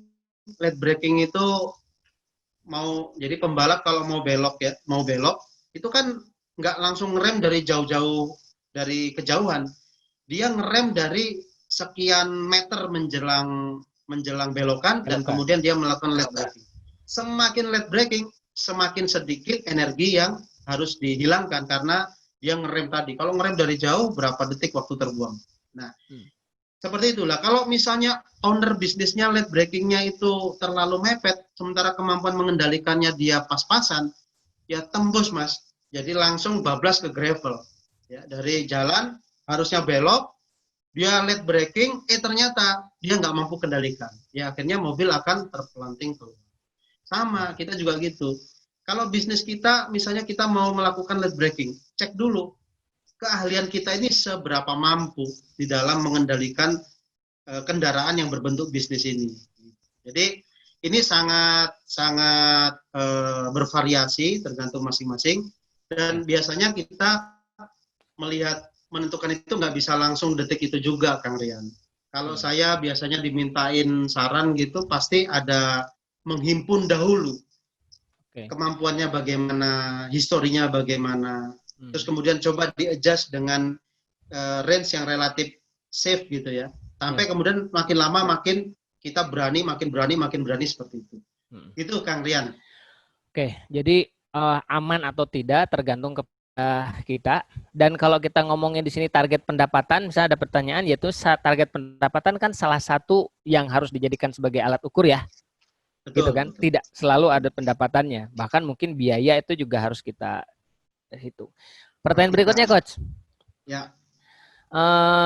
Bagaimana cara mengetahui, ini sudah terjawab saya kira, cara mengetahui perusahaan dalam range aman untuk jasa pendidikan mungkin. Ini kayaknya spesifik nih, jasa pendidikan, bertempat di mall dengan ketentuan perpanjangan sewa setiap 1-2 tahun. Tiap 6 bulan, 1 tahun pertama harus membutuhkan banyak modal. Ini kayaknya studi kasus langsung, Coach. Boleh? Ya, itu nanti bisa didetailkan kalau ada ini ya, interaksi berikutnya ya. Oke. Jawabannya saya tetap sama secara umum ya. Secara umum tetap sama. Range aman ini kembali kepada kita, kembali pada case yang terjadi. Contoh.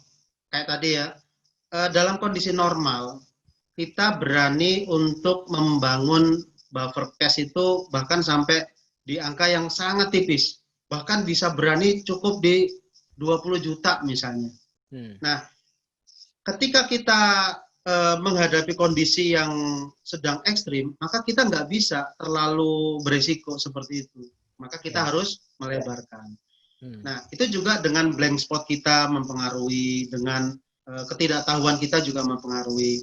Nah, kalau di kondisi pandemi ini memang dari awal sebelum masuk bulan Maret, saya sudah teriak-teriak ke teman-teman, pertahankan cash seperti itu. Kenapa? Karena begitu ada kondisi yang relatif ekstrim, maka yang pertama adalah cash-nya harus aman. Yang kedua, leadernya turun.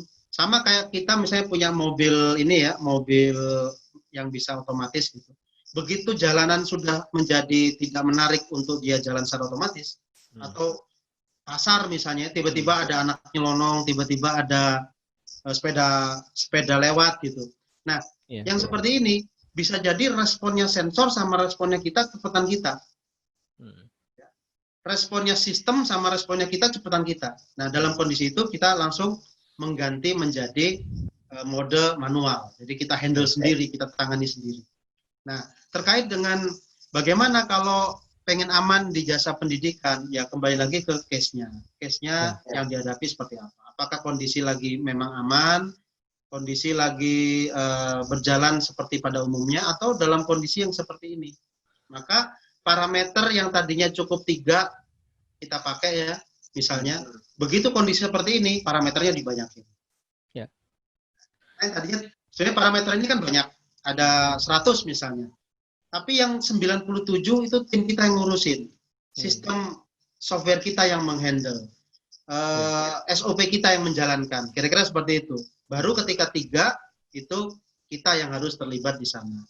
Nah, sebaliknya, kalau kondisi sedang tidak seperti biasanya, maka yang tadinya 97 itu dihandle oleh sistem, oleh tim, ya, oleh software kita, maka kita bikin relatif bisa di-adjust, relatif bisa manual. Misalnya penjualan, biasanya yang lain itu, misalnya toko A itu dibolehin ngutang ya, sampai pagu tertentu. Begitu masuk kondisi begini, pagunya langsung dicoret.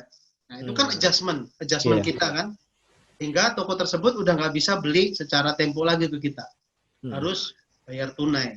Kenapa? Kondisinya sedang begini. Oke. Secara umumnya begitu. Nanti berarti sensor bisnis itu bisa jadi berubah juga indikator-indikatornya ketika memang situasi itu berubah ya, situasi lingkungan itu berubah ya. Betul. Oke. Ada 2 hal terpenting yang harus kita amati, Kang, di sensor bisnis itu. Yang pertama adalah sensornya itu sedang berfungsi apa tidak. Oke. Nah, jadi kita sudah terlanjur bikin sensor ya, menentukan sensor, dan ternyata sensornya rusak. Padahal kita berasumsi bahwa ini baru bunyi kalau begini. Nah, itu bisa bahaya. Makanya walaupun sebenarnya itu sudah bisa berjalan sendiri, tapi harus sering-sering kita lakukan kontrol. Entah itu 1 bulan sekali, entah itu tetap memastikan apakah sensornya itu berfungsi apa tidak. Yang kedua, apakah sensornya itu reliable dengan kondisi yang sedang dihadapi apa tidak. Ya. Nah, jadi 2 hal itu yang mempengaruhi apakah kita melakukan adjustment atau tidak dengan sensor yang kita sudah bangun tadi, Kang Rian. Ya. Ini mungkin 2 pertanyaan lagi ya, Coach? Siap. 2 pertanyaan lagi. Oh ya, Bapak Ibu, jangan beranjak dulu. Nanti saya mau kasih bagi take away, bukan take away, hadiah dari saya bagi Bapak Ibu semua yang tetap bertahan. Ada dua buku yang ingin saya bagikan, tapi nanti di belakangan, jadi jangan pergi dulu nih. Ya. Pertanyaan ketiga nih, Coach, atau 2 pertanyaan terakhir. Ya. Sudah bikin sensor, yes, aman-aman aja, tiba-tiba gerbong besar lewat, ya mungkin termasuk COVID-19 dan segala macam. Ya, ini kita bagaimana menghadapi ini? Ya otomatis gini, kita ini kan memiliki area yang harus kita ketahui, kan. Ya. Jadi secara bisnis, katakanlah dia merupakan rutinitas yang terjadi sehari-hari. Ya. Nah, secara kondisi sosial politik, kondisi tren yang ada di dunia, kondisi hal-hal yang sifatnya makro, itu pemilik bisnis wajib mengikuti. Ya. Artinya apa? Ketika ada kondisi COVID ini bukan lantas tiba-tiba. Dari bulan Januari sudah terjadi informasi-informasi. Oke. Bahkan di Wuhan sudah terjadi, kita masih makan bareng di Padepokan Sigura-gura kan gitu kan. Ah, Masih ngobrol-ngobrol sama, dulu waktu saya masih ngobrol sama ini ya, sama Haji Akmar misalnya. Itu Haji Akmar sudah cerita di Cina itu begini, wah ini parah begini kayak gitu kan. Artinya menggambarkan seberapa ngerinya kondisi perubahan sosial ekonomi di sana. Tapi di kita belum terjadi apa-apa. Nah, disitulah maka kita sebagai pemilik bisnis harus memiliki wawasan yang relatif luas. Nah, termasuk pajak juga gitu. Seringkali kita menganggap pajak itu sebagai sesuatu yang mengagetkan, ya, sesuatu yang tiba-tiba. Padahal sebenarnya enggak. Pajak itu aturannya sudah ada, ya kan? Regulasinya sudah ada. Bahkan kalaupun muncul peraturan Menteri Keuangan, tidak langsung sekonyong-konyong bisa diterapkan. Ada ininya, ada jedanya antara itu keluar dengan diterapkan. Nah, proses yang seperti itu harusnya kita sudah lebih aware. Jadi ketika sistem itu menjalankan aktiviti sehari-hari, maka kita tidak tidur, Kang. Kita mengamati sesuatu yang sifatnya lebih global, lebih makro. Aturan-aturan yang akan menyebabkan kita bermasalah di sana harus kita ketahui. Misalnya kayak pajak. Siapapun pemain bisnis pasti ngerti pengusaha itu punya kewajiban pajak. Kan kayak gitu kan? Nah, tapi kadang-kadang kita ini melupakan itu, sehingga di dalam menyusun cost structure di bisnis kita, komponen pajak itu nggak pernah dimasukkan. Nah, akhirnya tanpa sadar bisnis kita membesar. Begitu membesar, orang pajak akhirnya menjadi aware. Oh, ternyata ada bisnis ini nih kayak gitu. Datanglah ke perusahaan kita dan akhirnya diperiksa. Ternyata kita nggak pernah bayar pajak, kena lah besar. Nah, itu sebenarnya kendalanya tidak satu aspek aja, tapi banyak aspek yang agak panjang kalau dijawab dalam yang singkat. Cuman yang perlu saya highlight ya dari pertanyaan ini, kalau memang itu benar-benar terjadi ya, dan mengganggu cash flow, dampaknya cukup panjang, bagaimana mengantisipasi gerbong itu? Mengantisipasinya gini, Kang. Ketika tiba-tiba kita punya bayi nih, tiba-tiba bayi kita tuh lari kencang, dia ngelewatin zona kuning dan zona merah dengan cepat. Lalu kemudian si bayi itu tiba-tiba langsung jatuh. Nah, maka kita sebagai orang tua yang memiliki tanggung jawab terhadap bayi tersebut, kita harus memiliki dalam bawah sadar kita itu bahwa kita harus respect, harus responsif. Responsif. Merespon secara cepat. Apa itu namanya?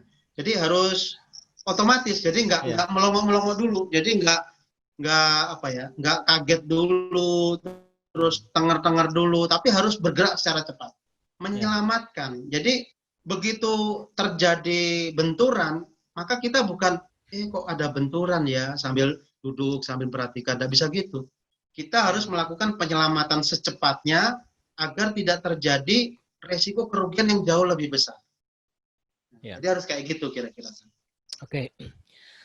Ya, memang kalau ngomongin 1 jam, 1,5 jam termasuk diskusi, kayaknya memang tidak cukup ya kalau kita mau sampai ke detail tentang sensor bisnis ini. Ini mungkin pertanyaan terakhir dari saya nih, Coach, malah. Siap. Sebetulnya membuat sensor bisnis itu kalau kita bisa secara mandiri atau harus didampingi, dan prosesnya butuh waktu lama nggak? Oke.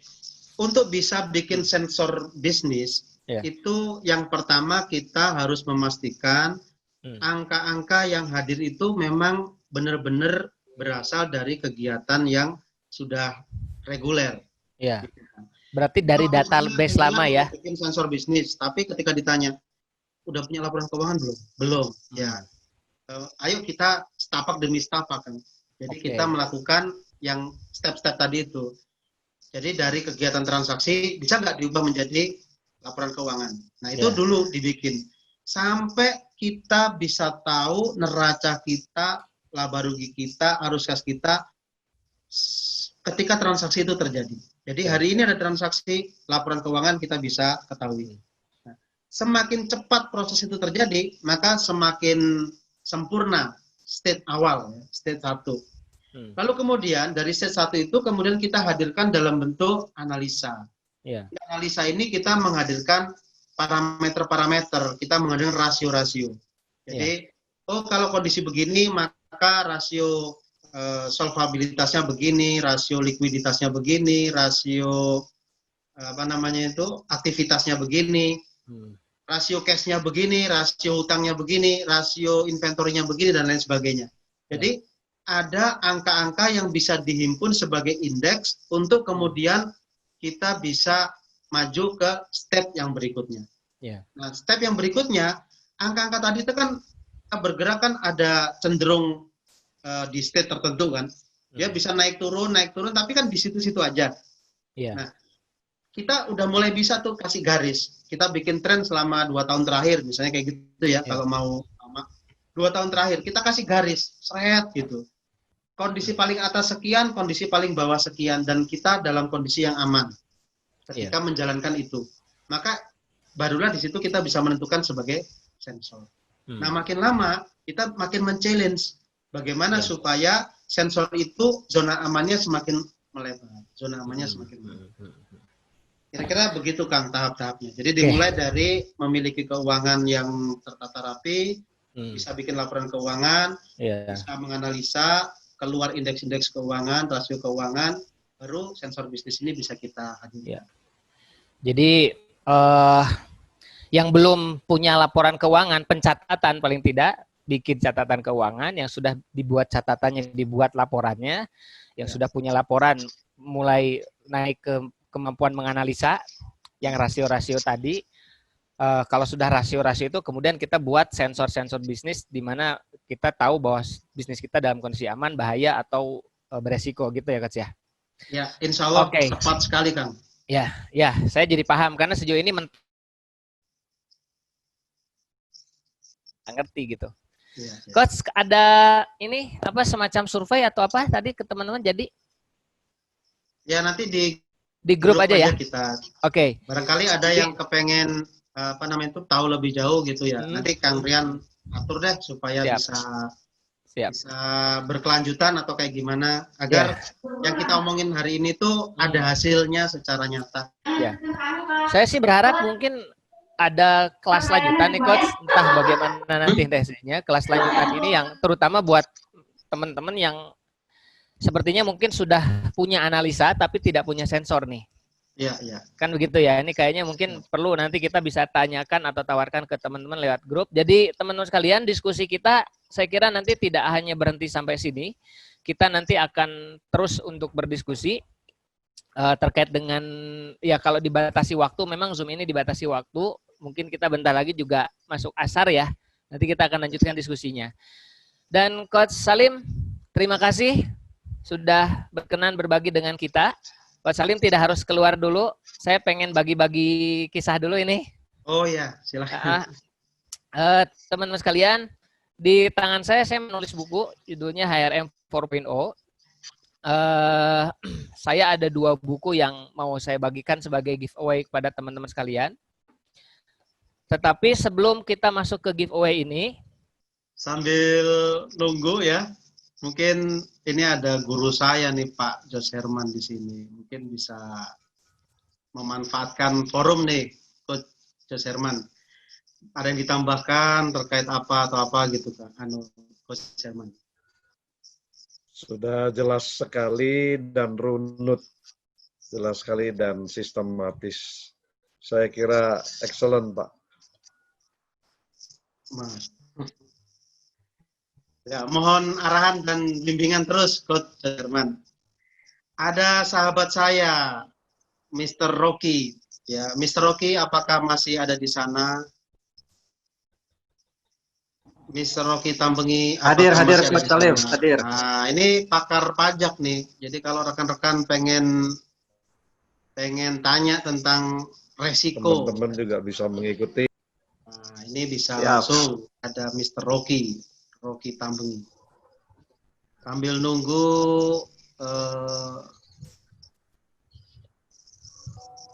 hostnya tiba-tiba keluar. Mungkin nyiapin buku lebih banyak gitu kali. Sambil saya lihat-lihat, wah ada Mas Firman. Mas Firman ini juga sangat ahli di bidang financial management. Ya. Mas Firman, apa kabar Mas Firman El Hakim? Baik, Coach. Ya, ini juga sangat layak ya untuk financial management. Silahkan nanti hubungi beliau juga jika mau. Terus ada siapa lagi nih? Ini kebanyakan pakai tulisan. Wajahnya tidak hadir ya. Sambil menunggu coach. Yang Coach Salim ya. Ya. Coach, itu Sudah yang masuk? Yang saya japri itu Coach mungkin perlu sendiri aja ya. Oh iya ya. Habis ini Mr. Ya. Dokter. Okay. Itu kalau dibahas di sini sayanya yang apa? Nggak tega. Ntar deh kita bahas habis ini ya, insya Allah. Ingetin saya kalau memang kadang-kadang lupa untuk menjawabnya. Oke, siap Coach. Sambil nunggu Kang Rian Martian ya, saya ini juga nggak ada masalah ya, bersedia kalau rekan-rekan punya keluhan apa gitu, bisa diskusi sama saya, selama saya masih bisa membantu, insya Allah akan saya bantu. Ya, ini tampilannya kayak planet ini. Tidak usah sungkan-sungkan untuk bertanya, karena tiap hari pasti ada pertanyaan. Jadi kadang-kadang kalau yang tanya nggak ngejar, itu kelewatan. Ada tampilin videonya. Ketumpukan. Ini kita tunggu sampai jam berapa nih? Saya coba japri dulu ya. Rekaman kali ini dikirim. Ya, ini rekamannya insya Allah akan diedit dikit ya, supaya nggak terlalu besar ukurannya. Nah, ini Kang Rian sudah masuk. Halo Coach. Ya, sorry tadi agak lupa, saya nggak nyolokin laptop ternyata. So, saya kedengeran ya? Kedengeran. Saya kira ngumpulin buku jadi banyak gitu yang mau dibagikan ke rekan-rekan di sini. Kedengeran suara saya ya? Sangat jelas, Kang Rian. Oke. Saya ulang Coach, jadi ada dua buku, teman sekalian, ini saya tulis tahun 2019 tentang bagaimana mengelola milenial, HRM 4.0. Saya siapkan dua nih. Satu untuk yang tadi bergabung dengan grup WA yang duluan. Gitu ya. Untuk yang pertama. Untuk yang kedua, ini tadi yang penanya Coach. Kira-kira nggak? Kira mungkin pertanyaannya paling keren menurut Coach Salim, kira-kira siapa? Ya, kalau pertanyaan paling keren itu keren semua ini sebenarnya. Nah itu di antara yang keren itu ini. Jangan-jangan pertanyaan yang paling keren Kang Rian sendiri.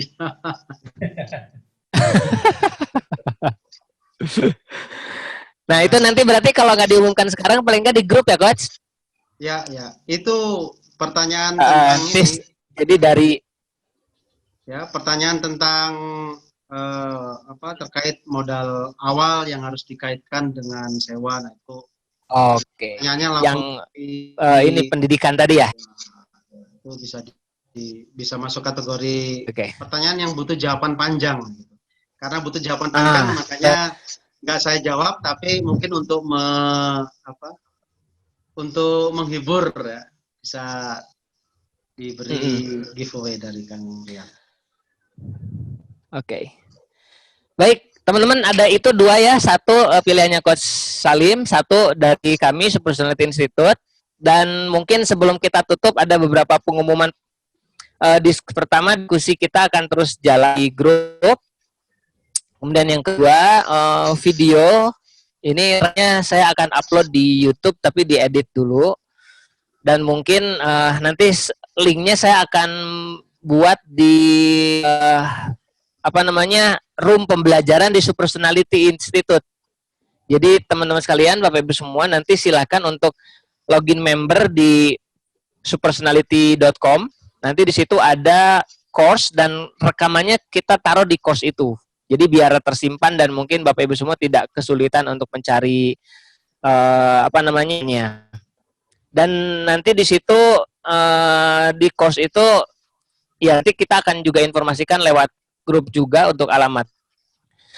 Dan yang ketiga terakhir nih pengumuman dari kita, insya Allah hari Sabtu kita ada kelas, Bapak Ibu, ini desain sprint hari Sabtu ya. Desain sprint ini penting untuk bagaimana kita mendesain produk, kemudian produk jasa atau bisnis kita dalam waktu kurang dari 5 hari. Nah ini nanti mungkin informasinya juga silahkan nanti bisa saya sudah siapkan slide-nya, tapi karena tadi laptopnya mati, jadi tidak tekan di sini. Baik, saya kira mungkin itu teman kita. Terima kasih bisa ikut menyimak dan diskusi luar biasa dengan kita. Terima kasih Coach Salim sudah dipilih. Nah itu udah ada langsung ucapan terima kasihnya. Coach Salim sekali lagi kami ucapkan terima kasih Coach.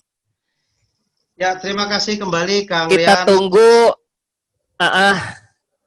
Kita tunggu di kelas-kelas berikutnya. Saya yakin ilmunya masih sangat banyak yang belum kita dapatkan.